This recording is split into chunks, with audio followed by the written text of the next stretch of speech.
Everybody, today I will discuss qualitative credit control or selective credit control measures or methods of RBI. In my previous video, already I had discussed about the quantitative credit control methods or measures to regulate the volume of credit and money supply in the economy. If you like my video, then please you subscribe me in YouTube. So, in case of qualitative credit control, always RBI encourage the banks for flow of credit to the essential sectors, and at the same time persuade the banks, pleading the banks and convincing the banks not to sanction credit to the non priority sectors. Same thing I have written here under the selective or qualitative credit control methods. The RBI encourages the flow of credit to the certain type farms, factories and industries and discourages the use of bank credit for certain other purposes.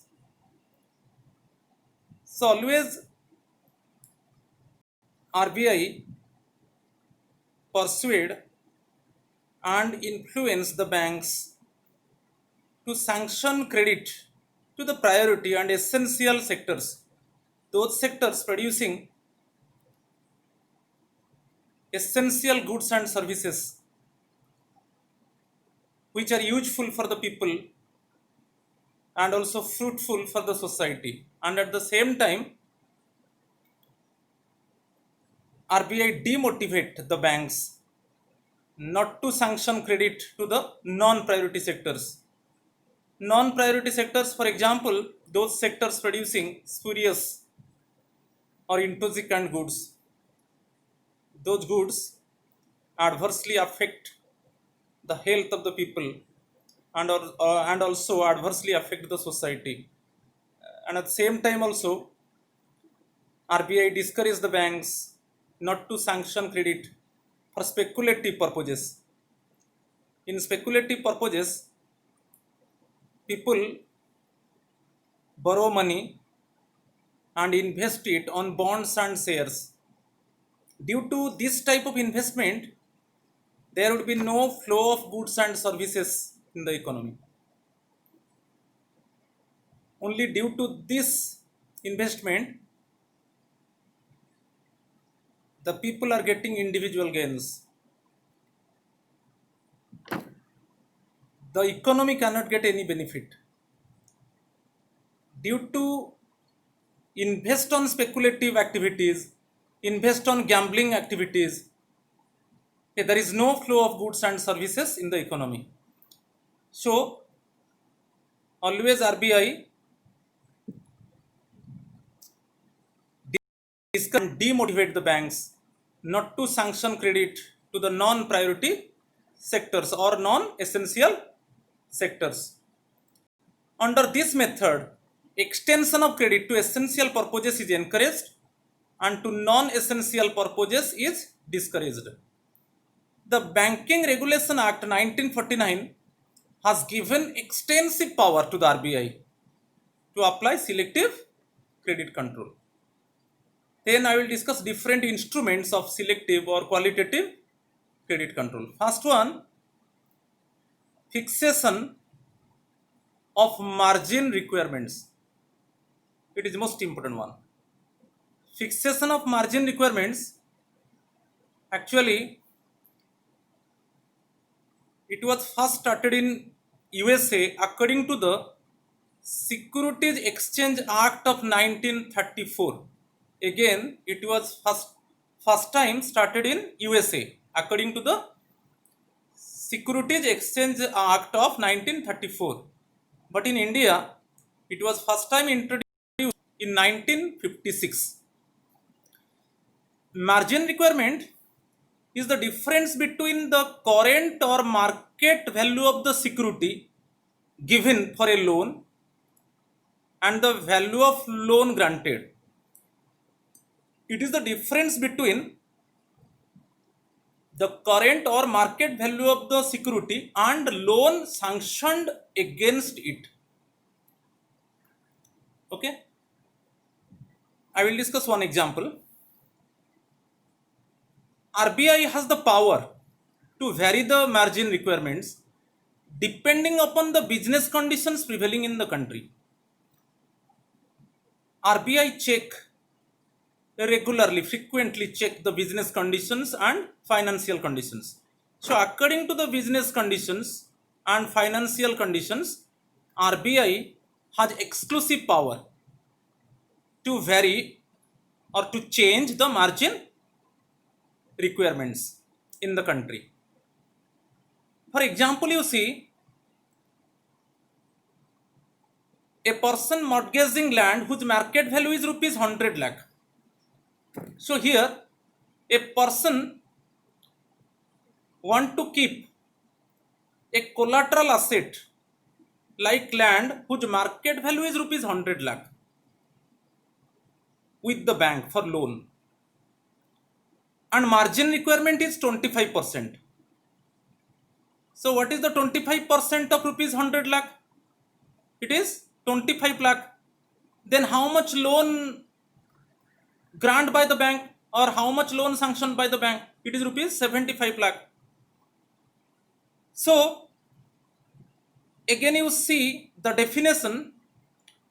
The margin requirement is the difference between the market value or current value of the security and the loan sanctioned against it. Clear? So in this example you see market value of the security is land, market value of the security is rupees 100 lakh. It is the current or market value of the security is rupees 100 lakh, and margin requirement is 25%, and margin requirement decided by the RBI. Suppose margin requirement is 25%, then how much loan sanctioned by the commercial bank? It is rupees 75 lakh. So difference between market value of the security for the loan and the loan sanctioned against it. So here difference is rupees 25 lakh. But one of the most interesting thing, on the maturity date, the borrower paid the market value of the security to the bank. So how much interest got by the bank? In this example, it is rupees 25 lakh. So again, so margin requirement is the difference between the market value of the security. Again you see the definition. Difference between the current or market value of the security given for a loan. Okay, if a person want to get a loan from the bank, then he has deposited the security whose current or market value, okay, is rupees 100 lakh. So here security is land whose market value or current value is rupees 100 lakh, and the bank charge margin requirement of 25%. Margin requirement decided by the RBI. Then the bank grant loan of rupees 75 lakh. But on the maturity date, the borrower would pay rupees 100 lakh to the bank. So in this case, the bank got how much interest? It is rupees 25 lakh. Okay. So it is the margin requirement is the difference between the market or current value of the security given for the loan and loan sanctioned against it. Clear? To control the inflation or excess demand situation. During the period of inflation when price level continuously increases, When price level continuously increases, then weaker sections are severely affected. Those people having low income, they are severely affected. Okay, their purchasing capacity reduces. Clear? They maintain inferior standard of living. Again, the gap between rich and poor would be more. So definitely RBI has the responsibility to control the inflation or excess demand situation. So in this situation, RBI increase the margin requirement. So increase the margin requirement, you see. Increase the margin requirement means in case of inflation, suppose margin requirement is 30%. A person keep a security whose market value is rupees 100 lakh and margin requirement is increased to 30%. Okay, in this case already I have written 25%. Suppose in inflation it is increased to 30%. Then how much loan grant by the bank? It is rupees 70 lakh. Because 30% of 100 lakh is 30 lakh. The bank grant loan of 70 lakh. But on the maturity date, how much money repay by the person to the bank? It is rupees 100 lakh. So when the margin requirement increases, then by keeping the same security, bank sanction less amount. Okay. But on the maturity date, the person would pay the market value of the security. Clear? Again, the market value of the security is 100 lakh. Here security is land. A person want to keep a land as mortgage, as collateral asset, and want to take loan from the bank. Then bank charge margin requirement, it is 30%. Previous time suppose it was 25%. Due to inflation, margin requirement increases by RBI. Okay, margin requirement is not decided by the bank, it is decided by the RBI. So when inflationary condition prevailed in the economy, then RBI hiked the margin requirement. So margin requirement increased to 30%. Then bank grant loan of rupees 70 lakh, but the person repay rupees 100 lakh on the maturity date. Clear? So the person, due to hike of margin requirement, the person got less loan amount but paid more interest to the bank. Previously the person paid 25,000 interest, but when the margin requirement is 30%, then the person paid 30,000. The person paid 30 lakh interest. In previous case, the person paid 25 lakh interest. But when the margin requirement is increased to 30%, then the person paid 30 lakh interest. Clear? So during the period of inflation, margin requirement is increased by RBI to correct excess demand. So definitely discourage the borrowers to borrow funds from the commercial banks against collateral securities, because the borrowers would pay more interest. So always it discourage or demotivate the borrowers to borrow funds from the commercial banks against collateral or securities. So demand for credit reduces. So due to this less money flow in the economy, less liquidity is there in the economy. It means money supply in the economy decreases. When money supply decreases, then it leads to decrease in aggregate demand on goods and services. So demand on goods and services decreases and the price level come down and inflationary situation eliminated and excess demand stands corrected. Okay. To control deflation or deficient demand, at the time of deflation, price level continuously falls, producers and investors are adversely affected. Okay, because in this situation demand is less on goods and services, so they reduce production, they retrench or lay off some workers, unemployment is arising in the economy, then again income level of the people decreases, then it leads to again decrease in demand on goods and services like this. So again RBI has the responsibility to control this situation. Deflationary situation, alternate name is deficient demand situation. So in deflationary time RBI reduce the margin requirement. Reduce the margin requirement means you see the same previous example. Okay,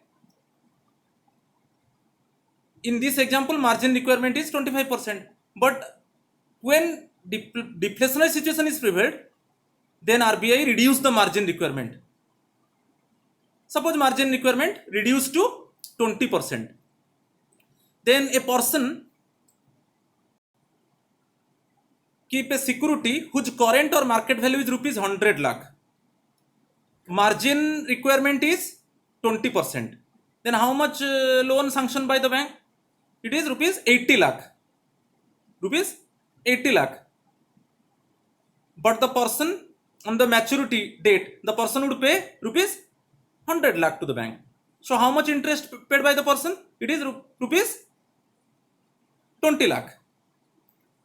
Okay, so when margin requirement decreases, then more loan sanctioned by the bank, and the person also repay less interest to the bank, because when margin requirement was 25%, at that time the person paid rupees 25 lakh as interest, but when the margin requirement is 20%, then bank, on this example the bank sanctioned rupees 80 lakh to the person, and the person on the maturity date the person would pay rupees 100 lakh.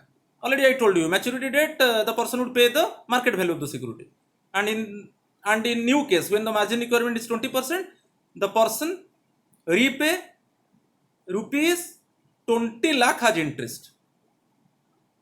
Okay, so again you see in deflationary situation margin requirement is reduced by RBI to correct deficient demand. So definitely it is an incentive for the borrowers to borrow from commercial banks against collateral or securities, because the person pay less interest to the bank, and also bank sanction more amount against the security. So due to this more money flow in the economic system, more liquidity is there in the economic system, it means money supply in the economy increases, then it leads to increase in aggregate demand on goods and services. When money supply increases, then money supply increases means money is available with the public, because people borrow funds, the public borrow funds from RBI, the public borrow funds from commercial banks. Okay, and use it for different purposes, particularly for different purposes.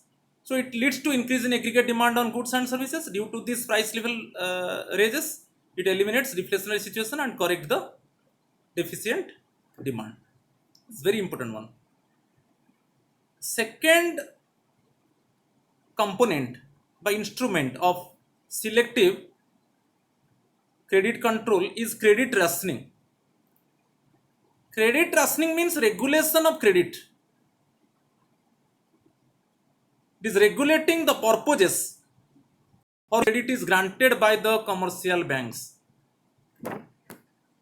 for different purposes. Actually, public approach to the bank for loan, but in this case the bank must check whether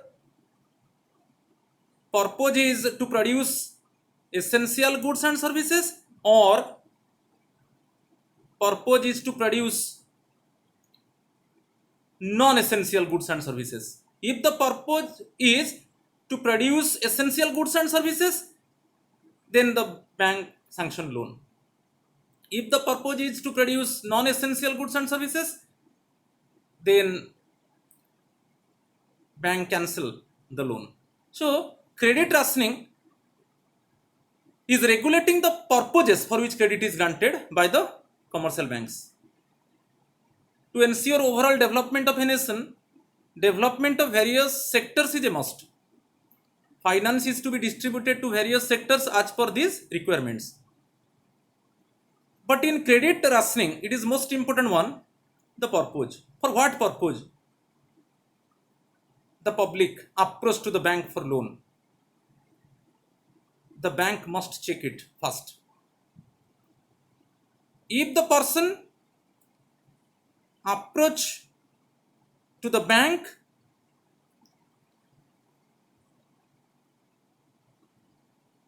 for an essential purpose, then bank sanction the loan.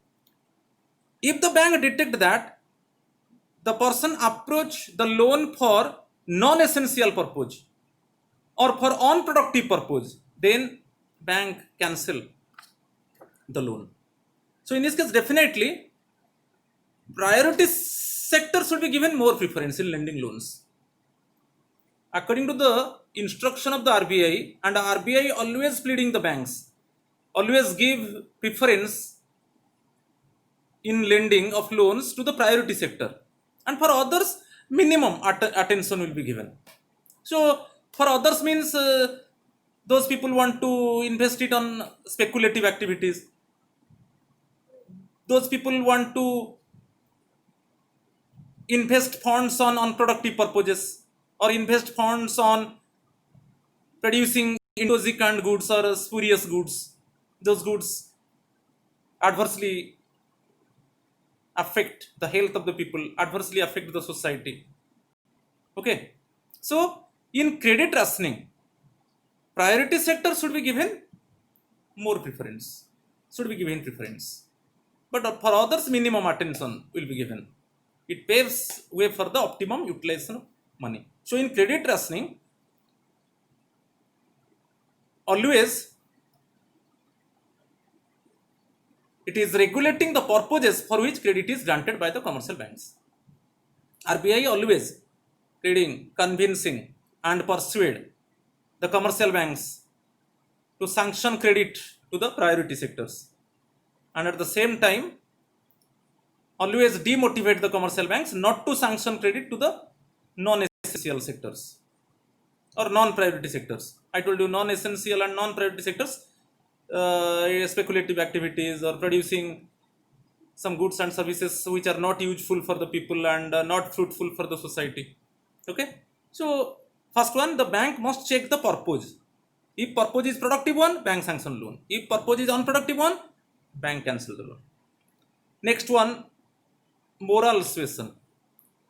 Moral suasion, actually it is persuasion and pressure, both applied by the RBI on the banks.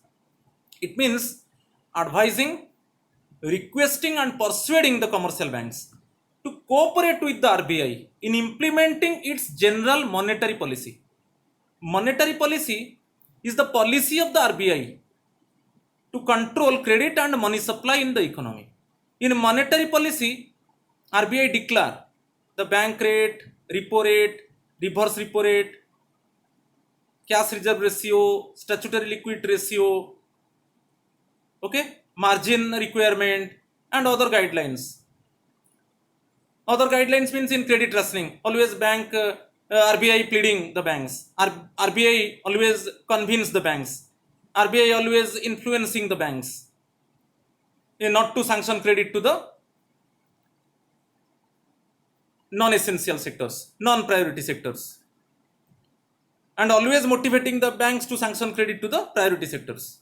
So moral suasion, always moral suasion, already I told to you, both persuasion and pressure applied by the RBI on the banks. So it means RBI always advising, requesting and persuading the commercial banks to cooperate with the RBI in implementing its general monetary policy. Always requesting and persuading the commercial banks to follow the guidelines of the monetary policy. In what way RBI requesting and persuading the banks? Now it is done through letters, speeches and hints to the banks. Through letters, speeches and hints to the banks. Always RBI advising, requesting and persuading the commercial banks to cooperate with the RBI in implementing its general monetary policy. RBI merely uses its moral influence to make the commercial banks to follow its policies. For instance, the RBI may request the commercial banks not to grant loans for speculative activities. Already I have discussed. So RBI persuade and requesting, convincing, pleading the commercial banks not to sanction credit for speculative activities, but sanction loan for farming activities, sanction loan for productive activities, sanction loan to the sectors which are producing essential goods and services which are needed by the people in the society. Next one, this method is a psychological method and its effectiveness depends upon the immediate and favorable response from the commercial banks. Okay, its effectiveness mainly depend upon the positive response from the commercial banks, favorable response from the commercial banks. The next one, direct action. Direct action refers to the directions issued by the RBI to the commercial banks regarding their lending and investment policies. Always RBI given guidelines directing the commercial banks regarding to the lending and investment policies. Direct action may take different forms. The RBI may refuse to rediscount the bills of exchange of commercial banks whose credit policy is not in line with the general monetary policy of the RBI. If the particular commercial bank deviate the guidelines of the monetary policy of the RBI, then in this case RBI may refuse to rediscount the bills of exchange of commercial banks. In previous instrument, it means in case of what? In case of moral suasion, always RBI persuading, requesting and advising the commercial banks to cooperate with the RBI for proper implementation of the monetary policy. If the particular commercial bank does not follow it, then definitely RBI may refuse to rediscount the bills of exchange of the commercial banks. Next, another direct action. The RBI may charge a penal rate of interest over and above the bank rate on the money demanded by the bank beyond the prescribed limit. Within prescribed limit, the bank always approach to the RBI for financial accommodation. Okay, but if the approach amount is beyond the prescribed limit, then definitely RBI may charge RBI sanction loan. Okay, RBI lending to the bank for long period of time. Long period of time means bank rate. Bank rate, RBI lending to the commercial banks for long period of time. So in this case, if RBI sanction the credit which is more than the limit, then in this case RBI may charge a penal rate of interest over and above the bank rate. The RBI may refuse to grant more credit to the banks whose borrowings are found to be in excess of their reserves, because each and every commercial bank maintain one reserve with the RBI in the form of cash. Is cash reserve ratio. The RBI may refuse to grant more credit to the banks whose borrowings are found to be in excess of their reserves. If the bank approaches to the RBI for loan and the loan amount is more than the reserve maintained by the bank with the RBI, then in this case also RBI may refuse to grant more credit. Okay. Next one, publicity. Another qualitative or selective credit control measure. RBI regularly publish the statement of their assets and liabilities. Regularly publish the statements in newspapers, in magazines, and also in television channels also. We must know about the assets and liabilities of the RBI. Reviews of credit and business conditions. Reports on their own activities. Money market and banking conditions. Okay, what is the condition of money market? What is the condition of banking? In this case, the RBI regularly publish the statements in newspapers, magazines, in TV channels.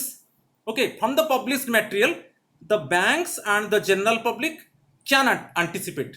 We can easily anticipate the future changes in the policies of the RBI. So through the statement, easily we can anticipate what type of changes bring by the RBI in future. Okay, so thank you.